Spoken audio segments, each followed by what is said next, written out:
Cet après-midi, ce que j'aimerais faire, c'est nous donner un sens de direction où le Seigneur nous mène pour l'Église, que ce que nous allons faire, où nous allons le faire, et ça va être quoi le centre de notre attention. Alors, Proverbe 29-18 nous dit « Quand il n'y a pas de révélation, le peuple ne connaît aucune retenue. » Voilà la vision de 2019 et le verset sur lequel nous allons nous centrer aujourd'hui pour comprendre.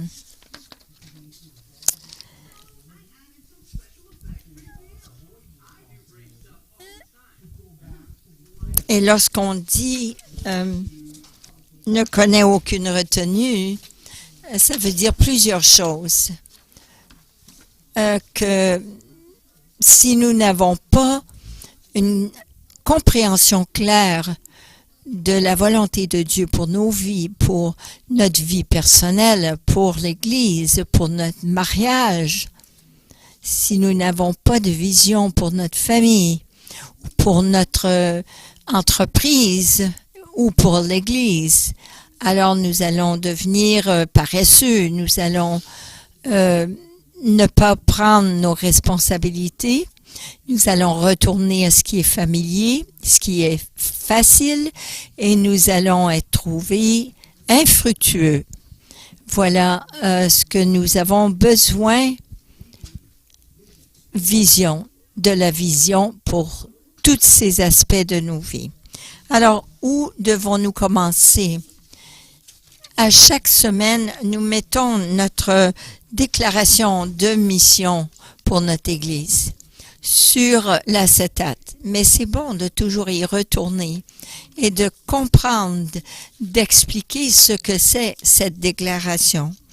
Et ça nous dit ceci: nous existons pour faire des disciples qui sont sauvés, guéris, équipés ou outillés, activés et relâchés dans leur communauté pour établir le royaume de Dieu. Voilà que c'est notre mandat pour le royaume de Dieu. C'est de faire des disciples. Faire des disciples avec chaque personne qui est présente ici. Dans toute église locale, voilà le même mandat que nous avons pour chaque chrétien sur la face de la terre. Nous avons tous ce premier mandat, c'est de faire des disciples. Matthieu 28, 19 à 20. Allez donc, faites de toutes les nations des disciples, baptisez-les au nom du Père, du Fils et du Saint-Esprit, et enseignez-leur à mettre en pratique tout ce que je vous ai prescrit. Et moi, je suis avec vous tous les jours jusqu'à la fin du monde. Amen. Ce verset, ou ces deux versets, décrivent les 4 étapes de faire des disciples, le processus avec lequel que nous nous servons pour faire des disciples. Nous allons, de quelle façon? Nous restons pas à l'intérieur, nous nous cachons pas dans nos sous-sols, nous restons pas dans notre église, la bâtisse, mais Jésus a dit, allez. Nous n'attendons pas que les gens viennent nous voir, nous allons à l'extérieur.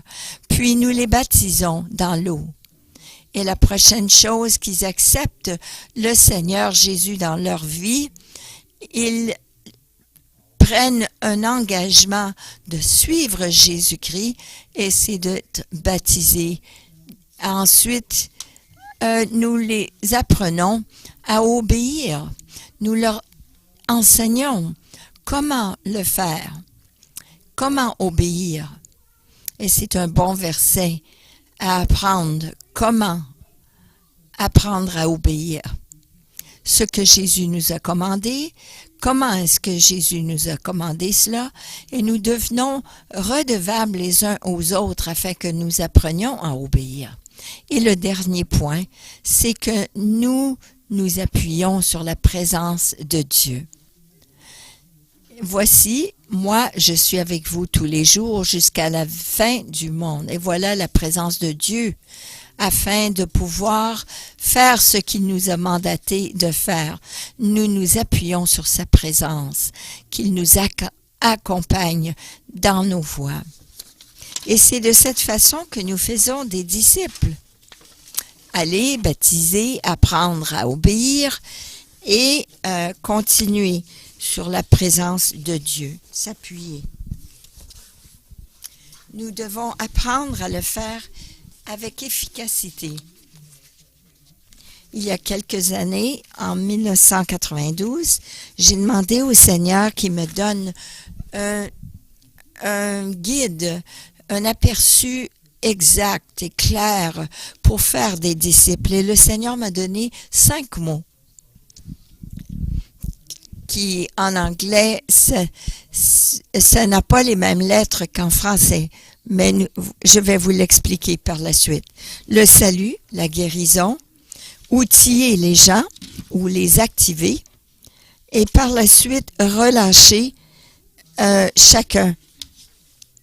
Le Seigneur m'a donné ces mots dans la prière un jour. Et c'est la façon que nous devons procéder pour faire des disciples. La première chose, c'est que nous devons amener ces gens au salut. Marc 15 nous dit, puis leur dit, allez dans le monde entier, proclamer la bonne nouvelle à toute la création. C'est la première étape, de les amener à l'Évangile. Et de quelle façon allons-nous faire cela? Nous allons faire offrir des cours pour les outils, comme le cours que nous allons projeter la semaine prochaine. Nous allons débuter le cas pour Christ. Nous allons vous encourager à faire de l'évangélisation personnelle. Comment partager sa foi au travail sans avoir des problèmes. Nous avons besoin aussi d'être guidés par le Saint-Esprit. Nous voulons vous encourager à inviter les gens aux réunions régulières et dans les foyers, aussi aux événements spéciaux. Nous allons organiser des événements spéciaux pour vos amis, des cours particuliers, des barbecues, mais le truc de cela, c'est que vous connaissez ces gens et non moi. Donc, c'est à vous d'amener vos amis. Moi, je connais mes voisins et je prie pour eux régulièrement, mais je vais vous enseigner aussi comment prier efficacement pour eux, pour vos voisins, et que vous puissiez les amener pour ces événements.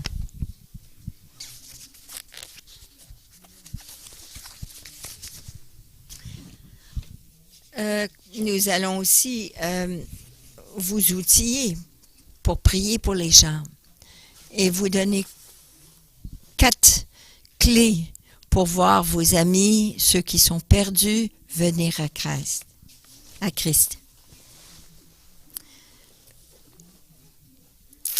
Par la suite, la deuxième étape, c'est la guérison. Et ça prend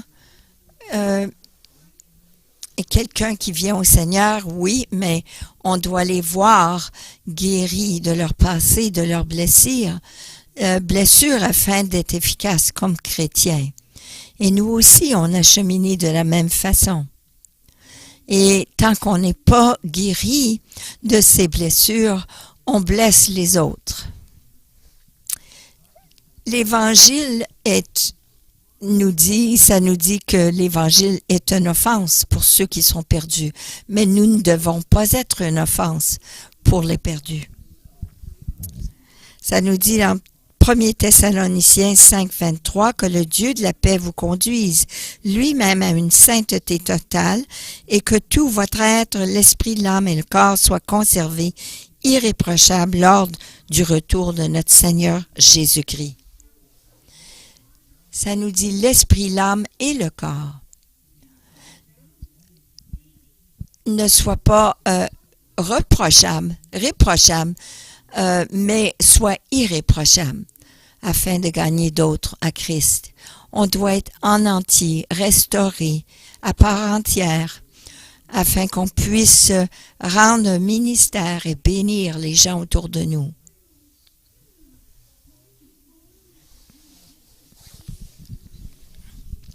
On doit être un baume guérissant à notre endroit de travail. Et de quelle façon allons-nous faire cela? Et nous allons faire cela en pourvoyant un endroit pour vous fournir l'enseignement et des occasions aussi pour rencontrer, que ces gens rencontrent Dieu. La guérison vous donne des principes que vous puissiez appliquer dans votre vie afin que ça vous ouvre, ça vous aide à découvrir la guérison dans votre vie. On va vous donner aussi des fondations qui vont vous donner des rencontres avec le Saint-Esprit.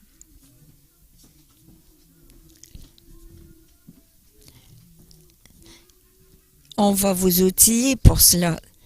Former les saints aux tâches du service en vue de l'édification du corps de Christ. Nous allons avoir une école de vie chrétienne où nous allons enseigner les fondations familiales et des écoles de formation. Je peux devenir un agent de guérison, mais je ne suis pas le guérisseur. Et je peux vous inviter à une atmosphère où vous pouvez recevoir la guérison du Seigneur. Et le mois prochain, nous allons faire cela.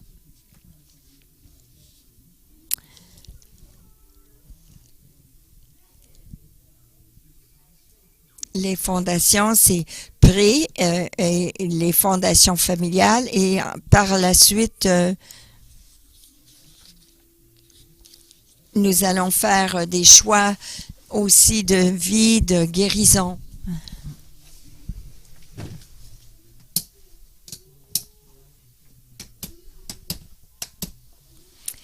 Et nous allons avoir Sorel avec une assistante et nous allons apporter la guérison.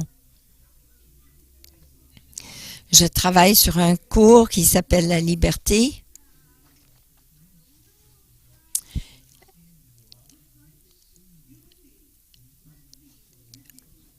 Mike et Sandy, ils ont souvent ils investissent beaucoup de temps pour les fondations, pour aider les gens à la guérison, les amener à la guérison de l'âme.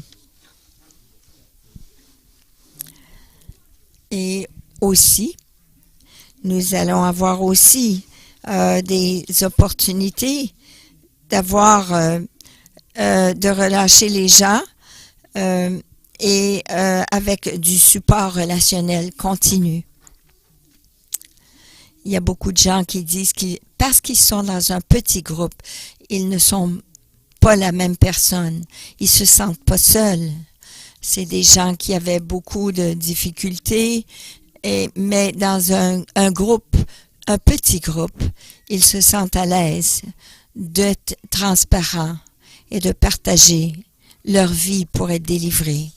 Notre but, c'est de vous amener à ces groupements pour que vous puissiez ressentir cette atmosphère de guérison et que vous puissiez recevoir la guérison intérieure. Moi, mon exemple, c'est lorsque vous faites un biscuit, vous préparez la pâte du biscuit, vous la mettez pas sur la table pour dire « Oh, tu as besoin d'être un bon biscuit et de bien tourner, de te lever et d'être un bon biscuit. » On l'appelle pas des noms, on l'aplatit pas. Qu'est-ce qu'on fait avec la pâte d'un biscuit? On le met dans le four, on met la bonne température et l'atmosphère de ce four change cette pâte dans un biscuit que nous pouvons déguster. On ne veut pas être des chrétiens qui sont à moitié cuits.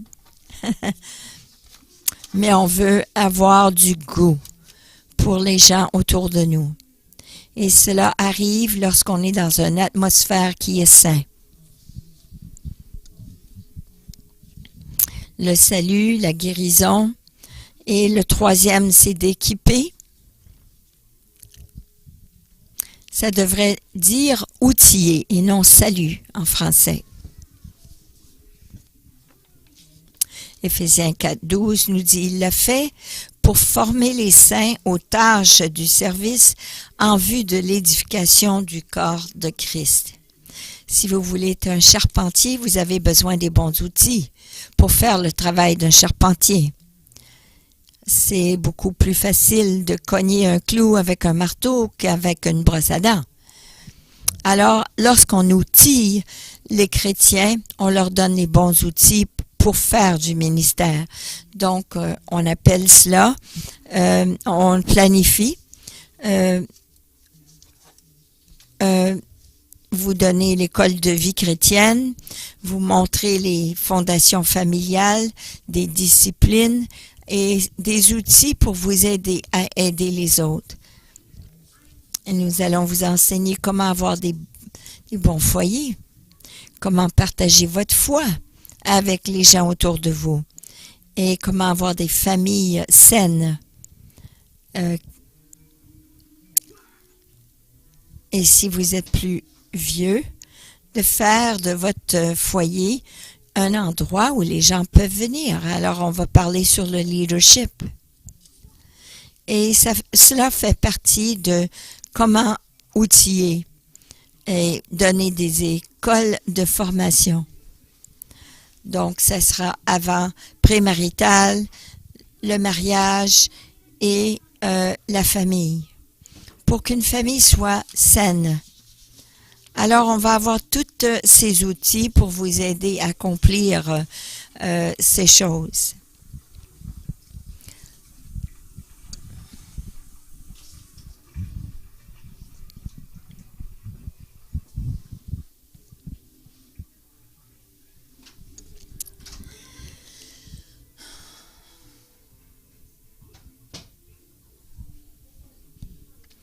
Alors, voilà le E.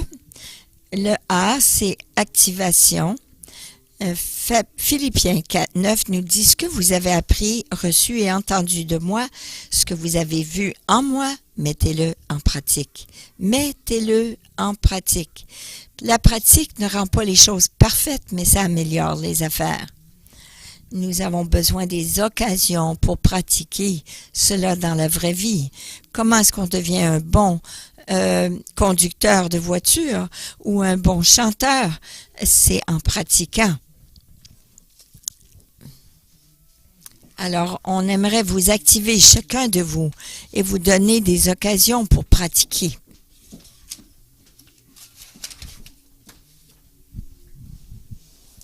Nous voulons donner aussi des occasions de pratiquer cela dans les groupements de maison. Pratiquer, partager, témoigner, prier pour les autres, tous ces endroits. Et la dernière lettre, c'est le R qui veut dire relâcher.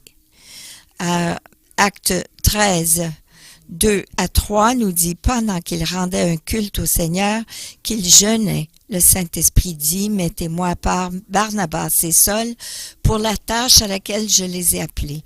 Alors, après avoir jeûné, prié et posé les mains sur eux, ils les laissèrent partir. Qu'est-ce que vos parents y font lorsque vous terminez l'école? Ils ne mettent pas toujours la main sur vous, mais ils vous poussent à aller de l'avant. Ils vous laissent partir dans la vraie vie pour utiliser tout ce que vous avez appris.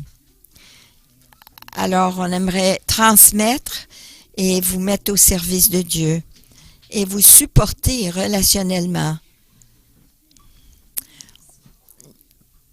Pour transmettre des choses, nous allons, pour vous relâcher, nous allons vous commissionner, nous allons imposer les mains et vous relâcher pour le ministère, comme on a fait avec Gaston et Joanne, pour aller à Châteauguay, nous prions avec eux, nous les avons relâchés pour travailler là. Jacques et Marie, nous les avons relâchés aussi. Ils travaillent aussi à Saint-Jean, ils font de la délivrance, mais ce n'est pas de les pousser et couper notre relation avec eux, mais de les entretenir, de les relâcher et les supporter relationnellement dans ce qu'ils décident de faire. J'ai parlé avec Pasteur Debbie hier et j'essaye d'entretenir cette relation aussi que nous avons dans le ministère. Alors voilà notre mandat du royaume. Voilà le processus. Et nous devons faire chacune de ces choses. Ces 5 choses-là, nous devons sauver, amener au salut, guérir, équiper, outiller, activer et relâcher.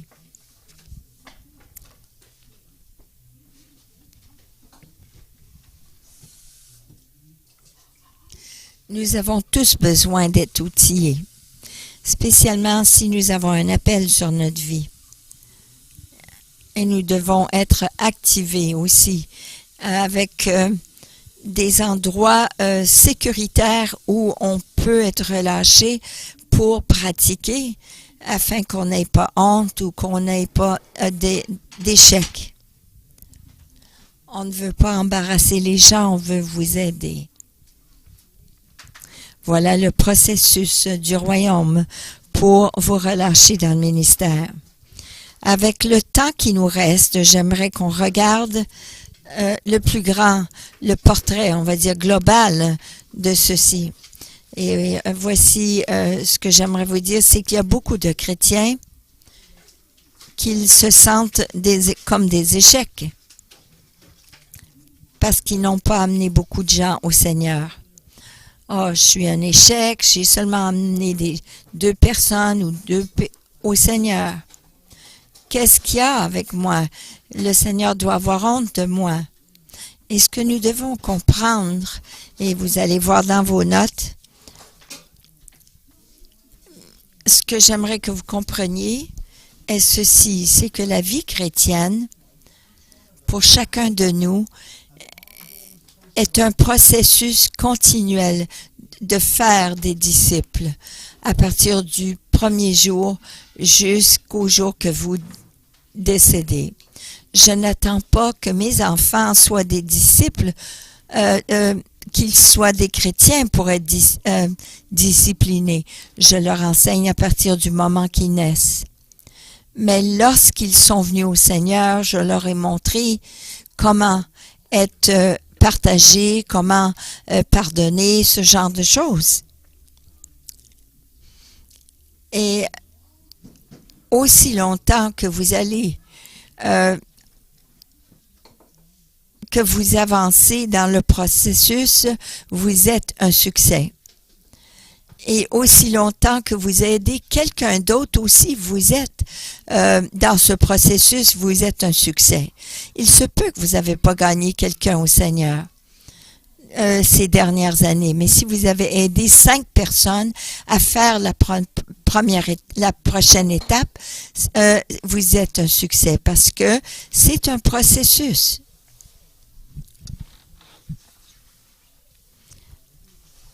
Mais voici ce que j'ai préparé à partir de maintenant. Nous commençons avec des principes bibliques. Matthieu 11, 10 nous dit car c'est celui à propos duquel il est écrit, « Voici, j'envoie mon messager devant toi pour te préparer le chemin. » Il y a ceux que Dieu a appelés pour préparer le chemin. Il se peut qu'il ne prêche jamais un sermon. Il se peut qu'il ne soit jamais dans le ministère, dans l'Église, mais il prépare les gens. Il cultive le cœur des gens. Et ils prennent des gens d'ici et là qui ne croient pas en Dieu, qui ne croient pas, mais qui viennent à comprendre que Dieu existe. Et si c'est cela à laquelle vous avez été appelés, de cultiver ces gens, eh bien, vous êtes un succès. Alors, votre tâche, c'est de préparer le cœur des gens à recevoir la semence de l'Évangile.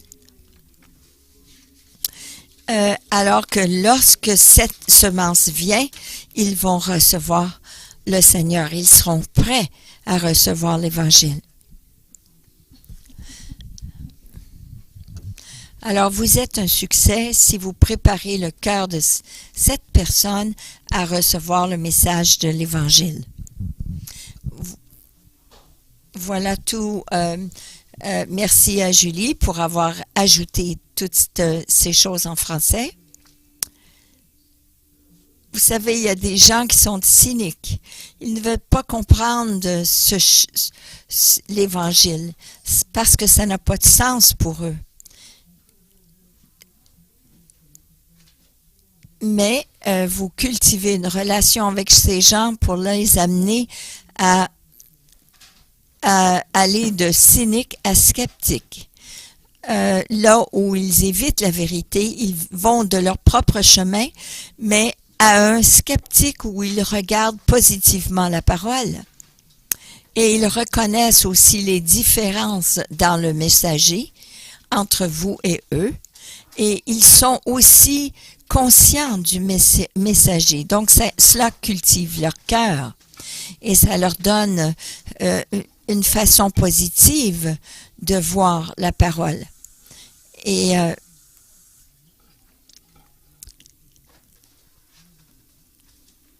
puis là, on leur témoigne de cela et puis ils puissent dire « Ah, il se peut qu'il y ait de la validité dans ce que tu viens de dire. » Ils ont eu leur cœur cultivé de changer d'un cynique à un sceptique. Et il y a des gens qui font cela. Ils cultivent les gens à préparer, à être prêts pour recevoir la semence de l'Évangile. Et ces gens sont un succès. Si vous faites cela avec plusieurs personnes dans un an, vous êtes un succès. Billy Graham, les gens disent qu'il était un évangéliste extraordinaire, mais ils oublient que il a planté l'Évangile. Et ces gens-là, ces sièges-là au stade auraient été vides s'il n'avait pas eu des gens qui préparaient le terrain et mis la semence dans la bonne terre. Oui, Billy Graham était un grand homme, mais il n'aurait pas été grand s'il n'y avait pas eu des cultivateurs là pour préparer la terre pour recevoir l'Évangile.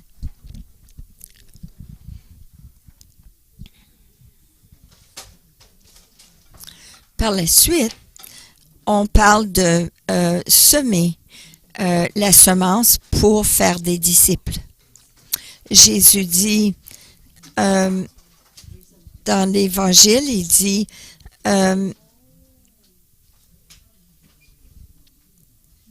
Jésus leur parla en parabole sur beaucoup de choses et il leur dit, un semeur sortit pour semer. Ce fermier va semer la bonne terre, la bonne semence. Et si vous semez, eh bien, vous répandez la semence de l'Évangile dans le cœur des gens. Et puis là, vous regardez voir qu'est-ce qui va arriver lorsque cette semence est plantée. Alors, nous sommes à cette partie où vous semez. Ils sont maintenant des spectateurs. Ils veulent apprendre beaucoup plus. Ils considèrent les vérités de l'Évangile. Ils commencent à comprendre l'implication aussi de marcher comme disciples. Ils sont conscients de l'Évangile et de quoi ça consiste. Et là, ils commencent à reconnaître la pertinence de la parole de Dieu.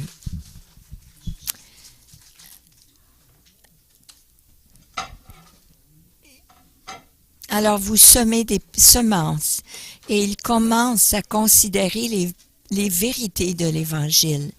Et puis là, ils comprennent, ils viennent à comprendre.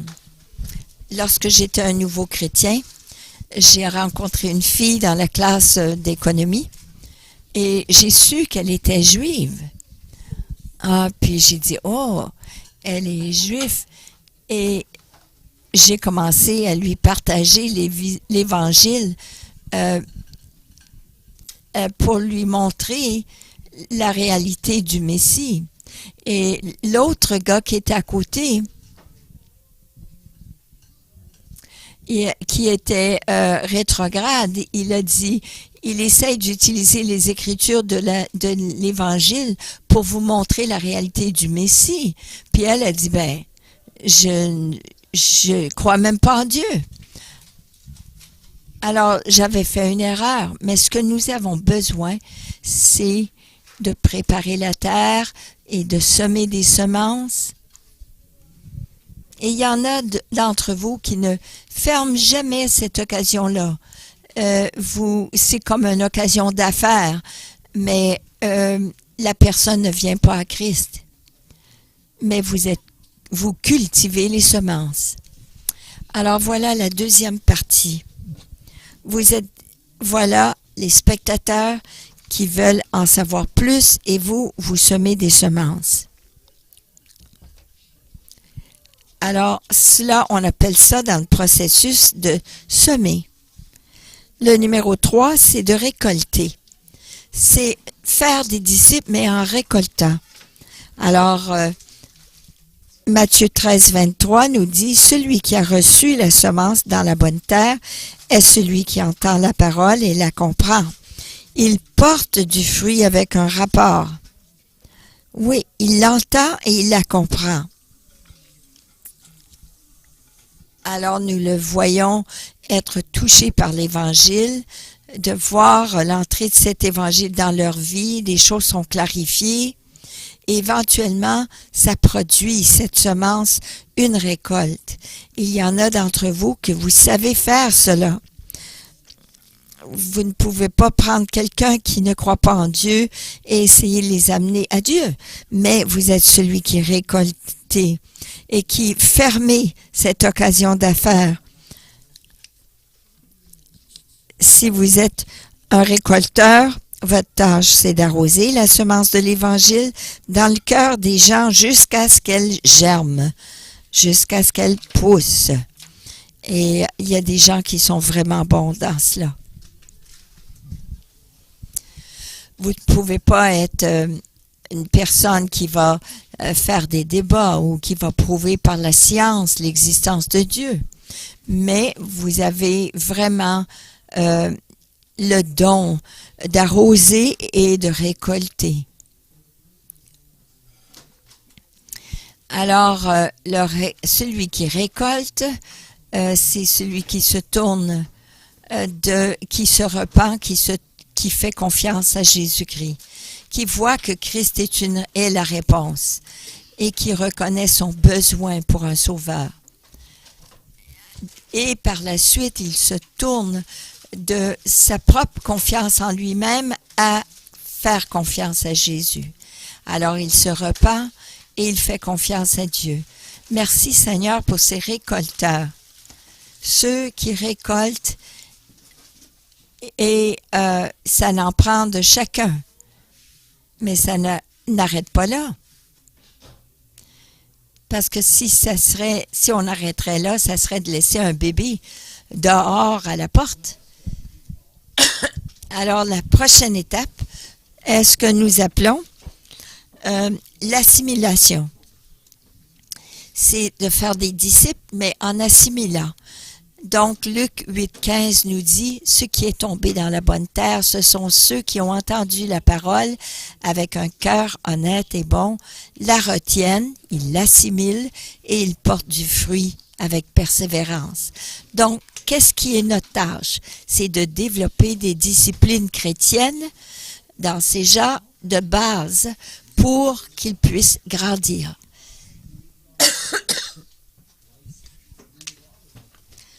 Nous leur enseignons les rudiments de la foi.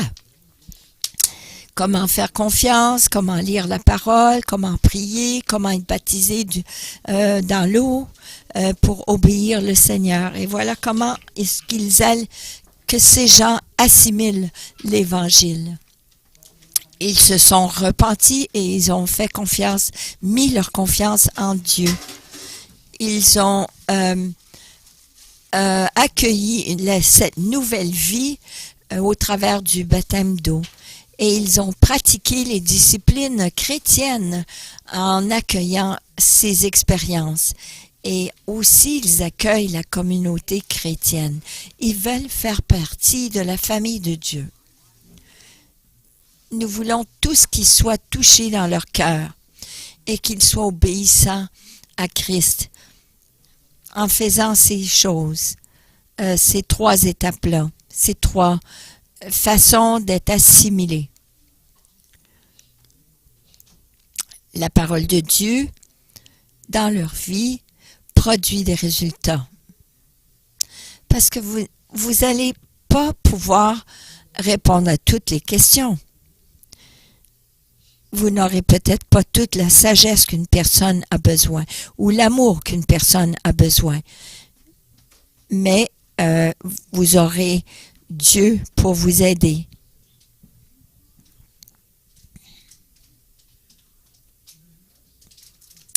Il y a aussi un autre processus qui n'est pas terminé. Le prochain, le 5e étape, c'est la transformation. 2 Corinthiens 10, 4 à 5 nous dit: en effet, les armes avec lesquelles nous combattons ne sont pas humaines, mais elles sont puissantes grâce à Dieu pour renverser des forteresses. Nous renversons. Ces renversements de ces forteresses sont des arguments, des faux raisonnements, et ce sont des choses qui s'élèvent avec orgueil contre la connaissance de Dieu, et nous faisons toute pensée prisonnière pour qu'elle obéisse à Christ. Alors voilà comment nous obtenons la transformation. Pour aider les gens d'être outillés pour avoir du succès comme dans leur vie chrétienne. Et plusieurs d'entre vous avez ce don d'aider les gens à être transformés.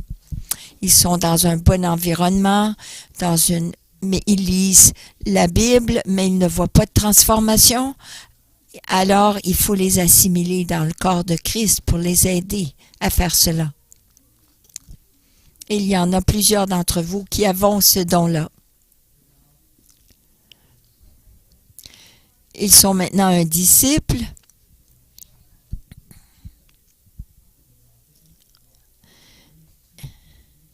Et durant cette période de transformation, ils apprennent à accueillir l'amour du Père. Ils accueillent aussi leur identité en Christ. Et ils reçoivent aussi, ils expérimentent le renouvellement de leur esprit en renversant les forteresses, ces mensonges et ces forteresses, ces pensées qui s'élèvent contre la connaissance de Christ. Plusieurs d'entre vous, vous ne pouvez pas gagner des âmes, mais vous êtes capable d'aider les gens et de parler avec eux pour les aider à grandir, à être transformés. Et ils expérimentent l'amour du Père en parlant avec eux. Ils apprennent aussi leur identité, qui ils sont en Christ et comment gérer la crainte des hommes et comment surmonter ces forteresses qui ont une emprise dans leur vie.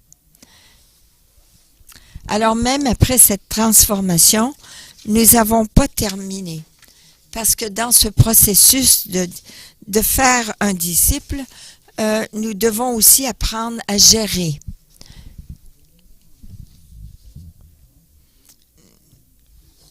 Nous devons leur apprendre à être un gérant de ce qu'ils ont appris de la parole de Dieu.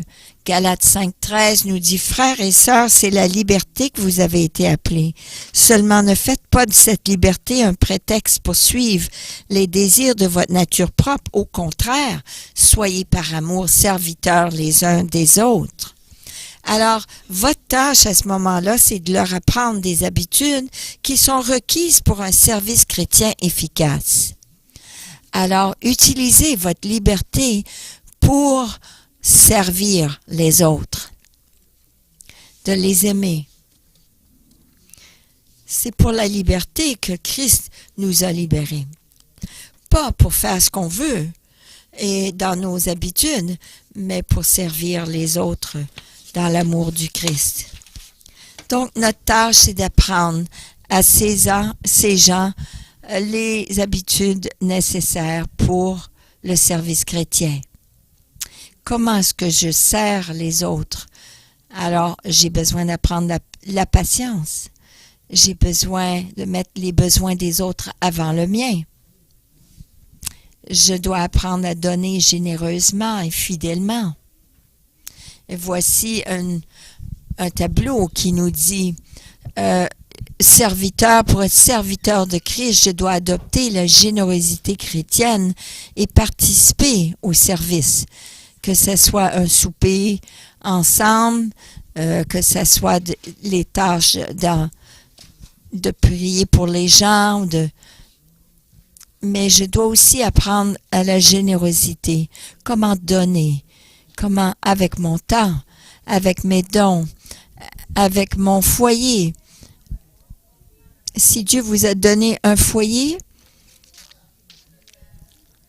et vous êtes ici et vous êtes à -5, vous ne pensez pas à cela.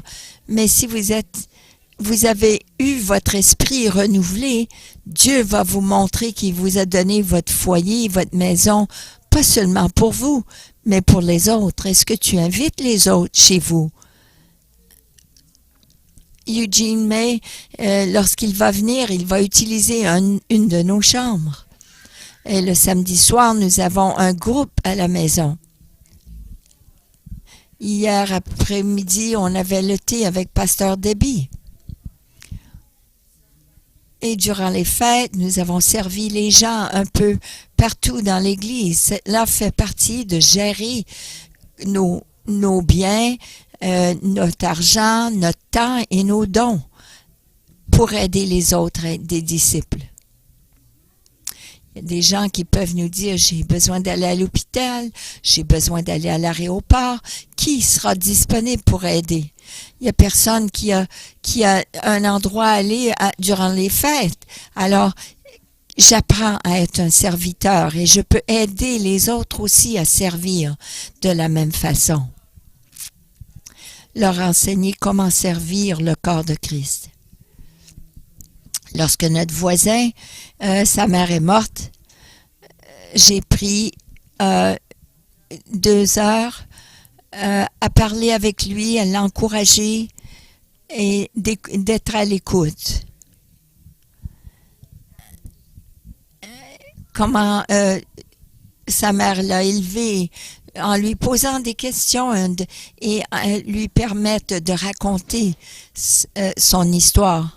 Au lieu de dire, ma mère est morte, c'est dommage, je voulais que lui puisse verbaliser sa peine et sa douleur, sa souffrance.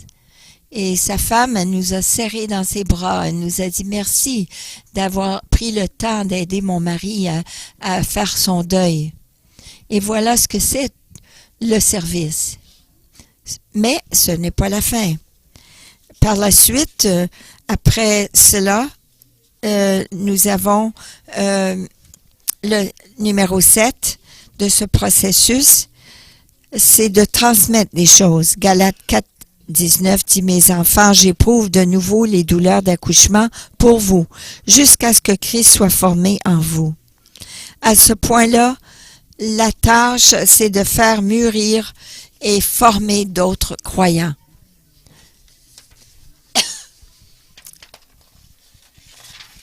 On n'a plus de timidité, on n'a plus de manque de valeur de soi, d'estime de soi, plus de crainte. Je laisse Christ être formé en moi. Et lorsque ça vient à aider les autres, à transmettre ces dons-là, c'est comme aider un enfant. C'est de comprendre une femme lorsqu'elle accouche. Et quand ma femme elle a accouché, je ne comprenais pas ses grognements, mais j'étais à ses côtés pour comprendre. Et lorsque vous êtes en douleur et vous voulez que Christ soit formé en vous, vous voulez que le caractère de Christ soit formé. Alors vous prenez des risques. Alors, il se peut que vous ayez à dire des choses qui causent un méconfort dans la vie des autres.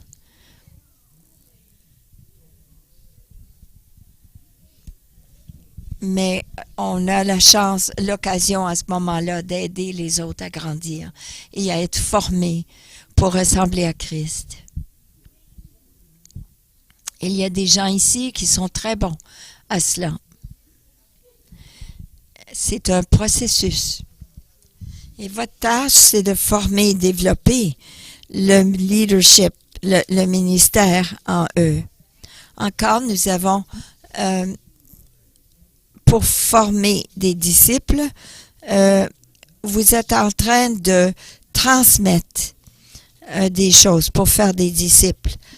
Et vous formez des disciples à partir de croyants nouveaux qui sont immatures. Et vous approfondissez leur caractère. Vous travaillez à leur caractère et les aider à avoir les connaissances bibliques. Donc, le dernier point dans ce processus, le 8e point, c'est un peu l'idée de Joseph, l'histoire de Joseph. Et à la fin de sa vie, il était 2e en commande. Et ça, on dirait que c'était une dernière, on croyait que c'était la fin, mais il a passé au travers de beaucoup de tests, de fausses accusations, d'être dans le fond d'un puits. Le test de patience, mais le test final était lorsque ses frères sont venus le visiter. Il aurait pu dire, je vais les éliminer complètement de la terre. Mais le test était celui du pardon. Ceux qui l'avaient blessé intentionnellement pour le tuer, pour l'endommager. Et lorsqu'il a passé ce test, il y avait une autre étape. Il est devenu un patriarche, mais jusqu'à ce point-là, il était un des fils de Jacob, un des 12. Mais là, il est devenu un héros. C'était un homme extraordinaire, comme Abraham Lincoln, qui a passé tant d'étapes et tant de tests, mais il a libéré les esclaves. Alors, le 8e,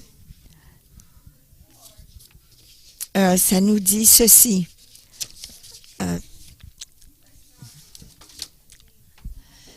2 Corinthiens 10, 13 nous dit « Quant à nous, nous ne voulons pas nous montrer excessivement fiers ou orgueilleux, mais seulement dans la limite du champ d'action que Dieu nous a attribué en nous, faisant parvenir jusqu'à vous. » Il vient un temps où on a besoin d'être dans notre champ d'action et servir fidèlement dans ce champ d'action. Qu'importe que ce soit le champ missionnaire, que ce soit sur le travail, où on prend le leadership. Et Dieu a préparé un champ d'action pour chacun de nous. Chacun de nous avons un champ d'action.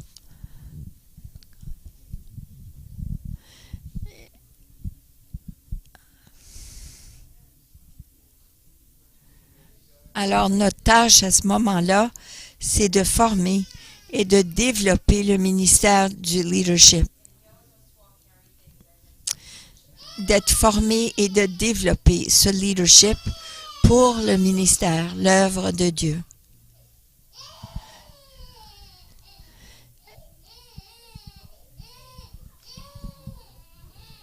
Alors, je fais cela avec certaines personnes qui ne savent pas comment être un leader.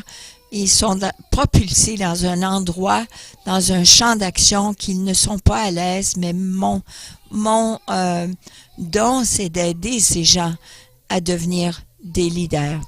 Alors, Dieu nous demande qu'on puisse les aider à confirmer leurs dons spirituels et de servir de leurs dons dans des postes de leadership. Alors, ce processus, la vie chrétienne, vous savez, c'est un processus. Et c'est bon d'essayer. Chacun de nous doit partager sa foi. Mais comme vous avez appris par expérience, vous n'êtes pas bon dans un et vous êtes bon dans l'autre. Peut-être vous ne serez pas un Billy Graham, Mais vous pouvez être un Tony ou un Mike, ou vous pouvez être vous et partager votre histoire. Que vous amenez une personne ou 25 personnes au Seigneur. Je regarde à ma vie antérieure. Dans ma vie personnelle, j'ai peut-être amené 12 personnes dans toute ma vie au Seigneur. Mais je ne suis pas un échec pour ça. Parce que je comprends que de faire un disciple, c'est un processus. Et je crois que ceux-là qui ont cultivé le sol, qui ont planté la semence, afin que j'amène cette douzaine ou ces 24 au Seigneur, mais ceux qui ont amené une centaine au Seigneur, j'ai pu les aider à avancer dans leur processus, leur croissance avec le Seigneur. Alors, si vous grandissez d'une année à l'autre, vous êtes un succès. Même si vous n'allez pas à la même vitesse qu'un autre, vous êtes quand même un succès. Et vous aidez, tout au long de ce processus, vous aidez les autres à grandir. Il se peut que votre don soit d'amener les gens d'un processus à l'autre. Merci Seigneur pour Ravi Zacharias, qui cultive continuellement.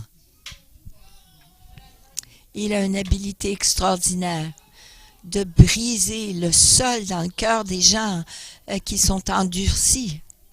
Et il y en a d'autres qui sont comme Billy Graham.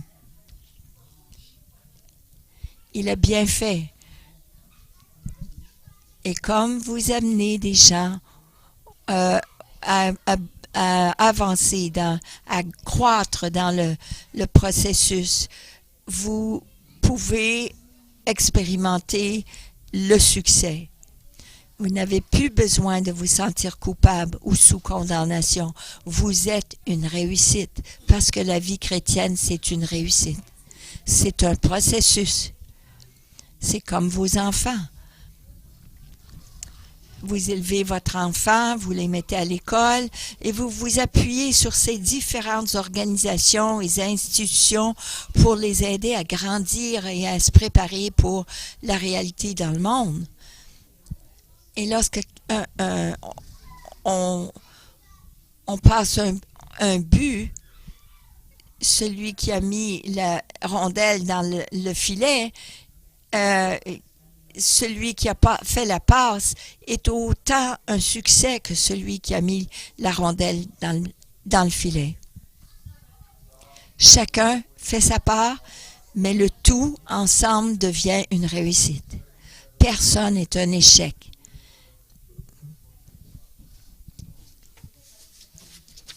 Alors, je vous encourage de regarder cette feuille et de voir où vous en êtes dans ce processus. Et demandez à Dieu qui vous donne ces outils. Et de travailler avec d'autres afin qu'ensemble, on puisse présenter d'autres, Christ à d'autres. Mais ne pensez pas que vous êtes un échec. Vous n'êtes pas un échec si vous aidez les autres à réussir. Alors, notre déclaration de mission, nous existons de faire des disciples qui sont sauvés, guéris, équipés, activés et relâchés dans leur communauté pour l'établissement du royaume de Dieu.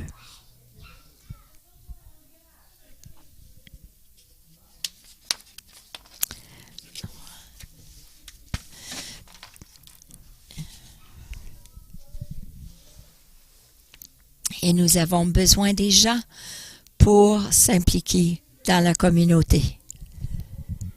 Dans les communautés pour établir le royaume de Dieu. Si nous établissons le royaume de Dieu seulement dans cet immeuble, ce n'est pas bien. Mais vous devenez des agents de transformation. C'est comme ça qu'on prend notre communauté, notre ville et notre province pour le Seigneur.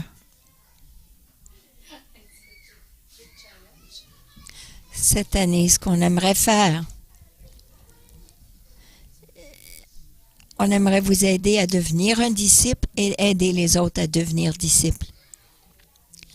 On a des choses spécifiques que nous allons vous donner pour vous aider dans les 4 à 5 prochains mois, mais nous avons un processus pour vous aider à être bien développé, bien outillé, bien activé et relâché pour l'œuvre de l'Évangile.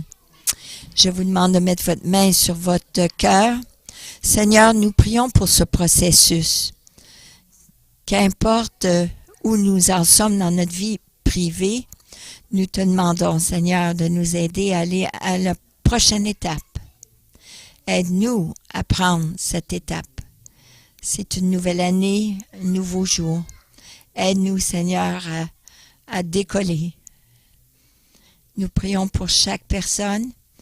Seigneur, que tu nous montres où nous sommes, où est notre place, Seigneur, dans le corps de Christ, dans ce processus. Aide-nous à te glorifier en te servant fidèlement dans ce processus et en aidant les autres dans leur prochaine étape.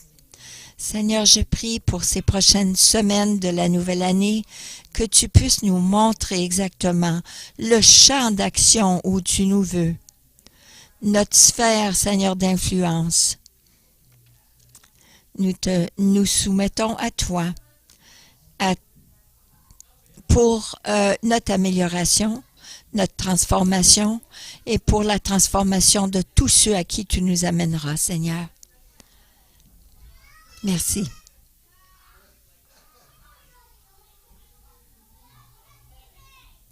Nous te donnons toute liberté, Seigneur, pour faire cela dans nos vies.